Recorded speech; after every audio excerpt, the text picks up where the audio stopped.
Tatiana Demaria. We know her as Tat, and we go way back. When was the first year you did Warp? Oh, wow. We were kids, 2006. Thank you very much. 2006, 12 years ago. Oh, yeah, yeah. Amazing. Yeah, we were little teenagers in England, and we had heard of Warped Tour. I remember. Very, very excited. So what was the move? How did you get Kevin to say, come on over? Well, we actually were talking about Warped Tour, and we were like, oh, we'd love to play Warped, to be amazing. And it was complete luck. Our bass player had a friend in Kent, in Biggin Hill, and he went to see his friend, and it just so happened that Shearer Girl, who had an all-girls stage, was beautifully done. That was brilliant. A bowl of water just exploded. One hand opening skills, nicely done. New opener, sure. Yeah, up the walls. It's great. Yes, so basically, Nick's friend in Biggin Hill was having Shearer over, and they were recording and doing all sorts of things. So Nick basically said, oh, you have a stage on Warped Tour Wicked. We're looking to play Warped Tour. One thing led to another, and Shearer invited us out. We played her stage for 8 dates, and then we got asked to stay for the 29 dates. So we completed Warped Tour. And then the next year, I called Kevin, and he was like, I've just booked you for half the tour, so, which was awesome. So then we went back on, and we did it again, and then we extended, and Kevin's just been absolutely amazing to us since, and had played a massive part in us having a career out here by doing that. So it's been great. Are you a US citizen now, or you go back and forth? No, I'm British, and I'm in England, but I do spend a lot of time in the US for work. I write and produce for different things, for movies and jingles and other artists and things. So it depends what I'm doing. But at the moment, I'm fully focused on the record and finishing some new music. No problem getting the visas and all that? No, thankfully I have my visas sorted, yeah. Wow. No thought of coming over and becoming a citizen? The eyebrows. If you guys could see he's like, hey. So many have. So many have. No, it's not. I mean, it's not in the cards for me right now. I think America's lovely, and I enjoy it very much. But I have a lot of family back home, and right now the traveling is just about right for me. That's awesome. Yeah. Glad you could make it work. Now, besides UK, you spent a lot of time in Europe, and what are your favorite countries there? Yeah, I grew up in Paris for 8 years, and I loved it. It was a really great experience, and. Yeah, Italy, Spain. I mean, touring Europe as well. I love Europe, and it's odd because English people don't call Europe Europe. We just say Italy, Spain, etc. And I've noticed that Europeans say America, whereas you guys say the US. And as silly as it is, it's the small things which you spot from a mile off. Oh yeah, there's a lot of small things in the vocabulary. Yeah, we but go back and forth. Yeah, I love it. I love it. It's fun. I always remarked with the British how amazing it was that all the big 70s breakthrough bands, the Beatles, the Stones, the Floyd, all these incredible, Bowie, all these bands, all their heroes were American. Mm-hmm. But all the Americans were inspired by the British, and then it keeps going back and forth in waves, you know. And I love that, and it's very, very it's like true. A mutual admiration society. 100%. 100%. You trace it back to a lot of these American black, blues, and R&B, and roots music. Yeah. Know? Yeah. You talk to the Beatles, and they freak out over Little Richard and Chuck Berry, and as do the Stones. Yep, exactly. It's amazing. Now, what was the first record or first artist that just really blew your top off? Oh wow. The first one ever, I think. I mean, as a kid, I also grew up listening to Michael Jackson, and I think we all kind of took Michael for granted in the sense that there were just hits, and there was this huge artist called Michael, and we were kids, and we were like, oh, wicked, okay. And then I think where I really had an identity attachment to stuff was I was on the school bus on the way to school as a kid every day, and I must have been 9, 10, 11 years old. And the big boys on the school bus would play, they'd play a lot of punk rock.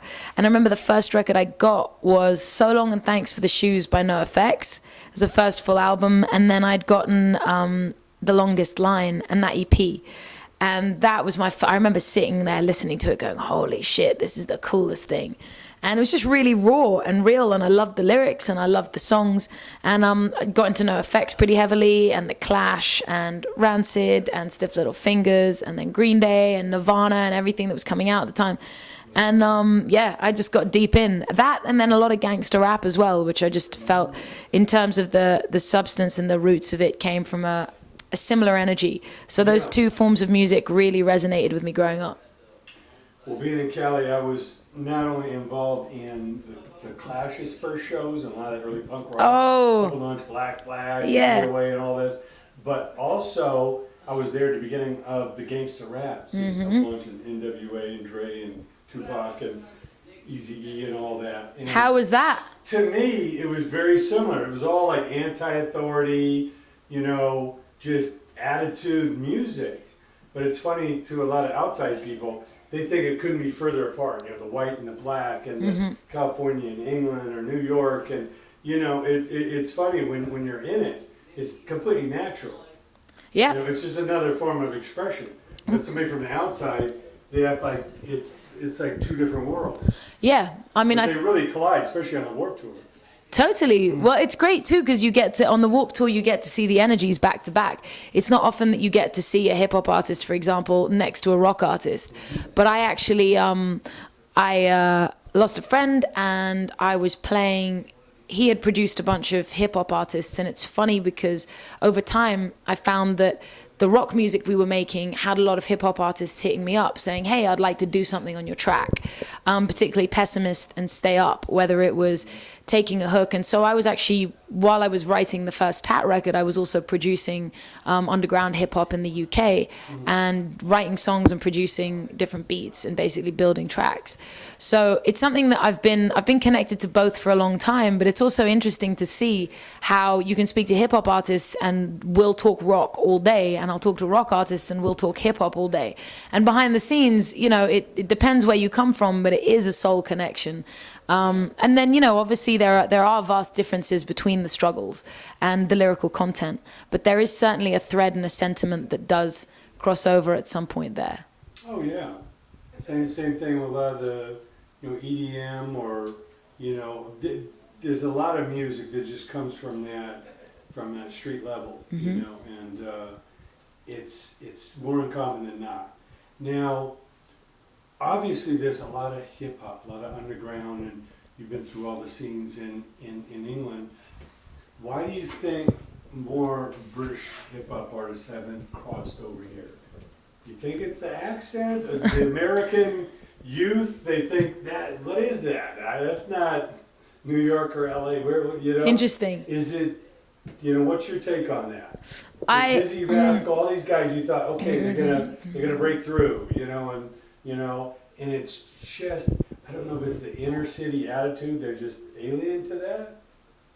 Who, the British rappers? Well, the American hip-hop audience, they seem resistant. You know, I think it's interesting because I think we can only go based on what we feel and what we like, right? And the Streets, for example, had an interesting balance between melody and story. And I think that it's an interesting one. The accent definitely, I think, plays into it. You have to want to hear it. And because we're so used to hip hop coming in it with a US accent, if something else comes in, like, for example, what's his name? Fuck. That's really bad. I've forgotten. I haven't been listening to it. That's the point. UK artist? Yes, UK artist. The long and short of it is I do think the accent is very different. And I do think that there are some really cool songs and it can be used in a really awesome way. But a lot of the time I found that sometimes the lyrics aren't as heavy for me. I think we'd really have to go on an artist by artist basis. But I don't right now find myself listening to a mass amount of UK hip hop. There are some people who are wicked. There's a handful of artists who I do listen to and I go lyrically, wicked, accent, love it, songs are great. But I do think that there is something to be said with how the American accent flows in hip hop, how it does breeze over tracks, how we are a bit more used to hearing that, and how with an English rapper, it's not that the accent sucks or it's shit. It's just it is different. It's not what we're used to, and it depends on the song. I do think it has to be a case by case basis, but overall, I haven't been finding, as much as I've found one or two artists that I've really liked. As a movement, as a whole thing, I haven't seen, 10 artists across the board where I'm going, well, this is just undeniably something I have to do all the time. this was a really incoherent response. It's a rambling. I'm also somewhat trying to. I'm always rooting for him. I want to see the streets at the Nokia and, you know, Dizzy and all these guys. And I think it's the inner city, whether you're from the South or you're from New York or Compton or whatever it is, you can't relate to that. It's like, it's alien, you know. And What is it about that, that's alien? it's just, I think it's the accent. They don't have too many friends that talk like that. So they're like, where's this person coming from? I can't relate to it. Even though we can relate to somebody from Atlanta or, you know, the Bronx, you know, because it's a kindred spirit, even though it's not our accent. I don't know. It's the only thing I can explain. But what about De Antwoord, who had, I mean, they have completely different accents, but it works. And it's one of those things where I think it's a combination. I think their appeal is to more of that alternative crowd. So you're talking about mainstream? Yeah, I'm talking about mainstream. Gotcha. You know, obviously in the underground, there's a blur between punk rock and underground hip hop and all of that, you know. I know DJ Muggs had produced some of their music and all that, but I'm just talking about mainstream, like somebody crossing over, Yeah. you know, into the Jay-Z or, you know, the, you know, Dr. Dre area. I don't know. But yeah, it's interesting. Yeah. Now tell us about your latest music. My latest, what would you like to know? Well, obviously you have taken the Tat name and expanded it to your full name. Tell us about making that move and, you know, what the music that you're doing kind of represented a change in that.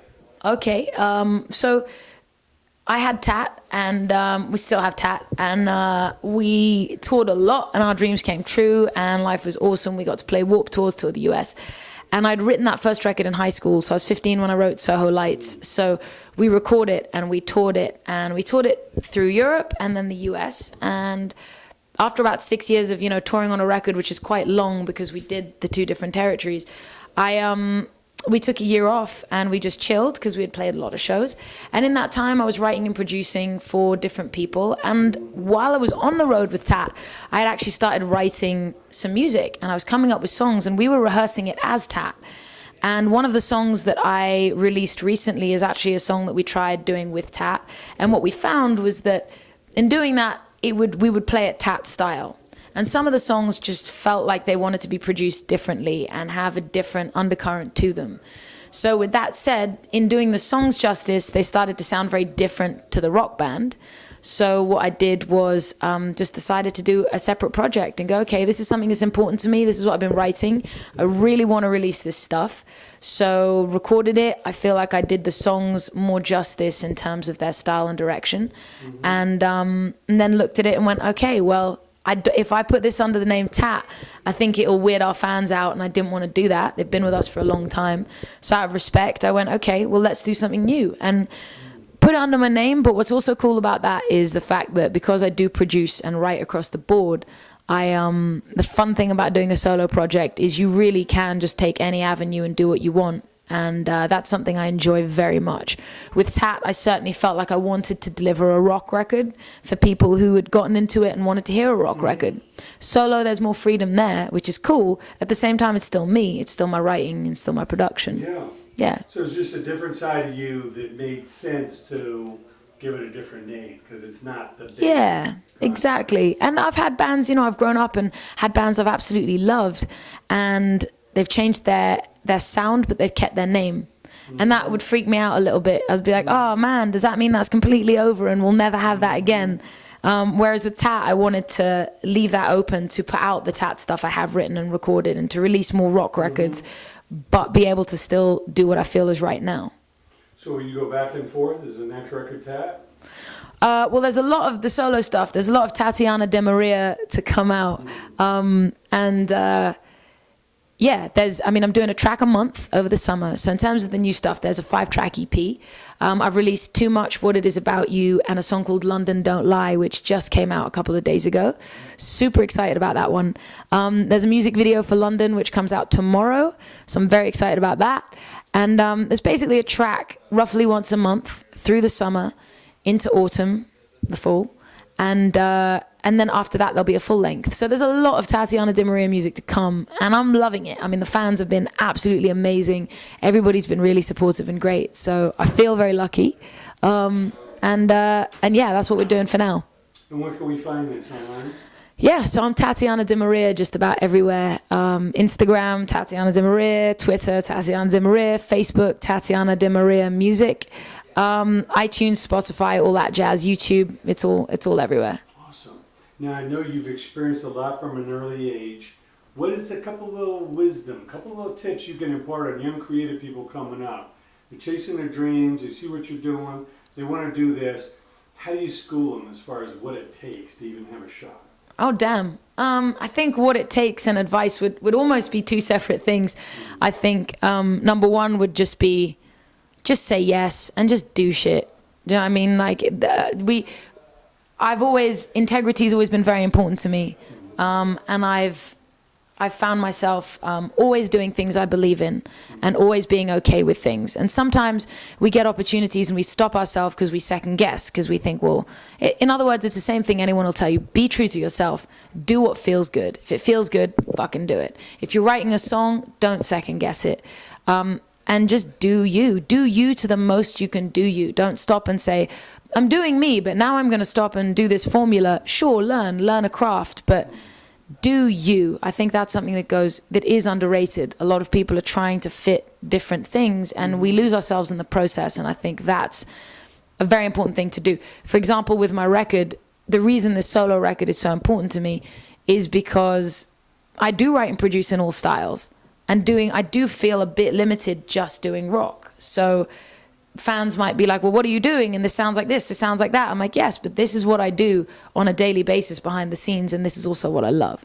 So follow what you love. It's your life. You're the one who's going to have to live it. And when you work as hard as you ever thought you could work, and enjoy it, enjoy every step of the way. Don't do shit that feels miserable.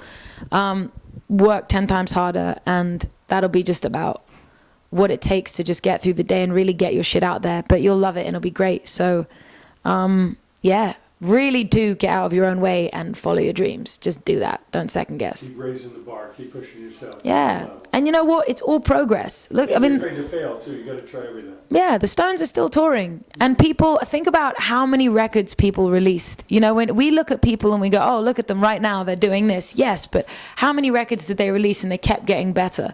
The best advice would probably just be, do what feels right and iterate. Don't stop because something might not be good enough, or might just fucking put it out and iterate, and put it out and iterate, and keep going, keep going, keep going. Build off shit. Don't just sit there and protect everything and try and perfect it. Thank you so much, Tatiana. Can't wait to see you. Thank you very much. I appreciate the time. Appreciate it. Thank you.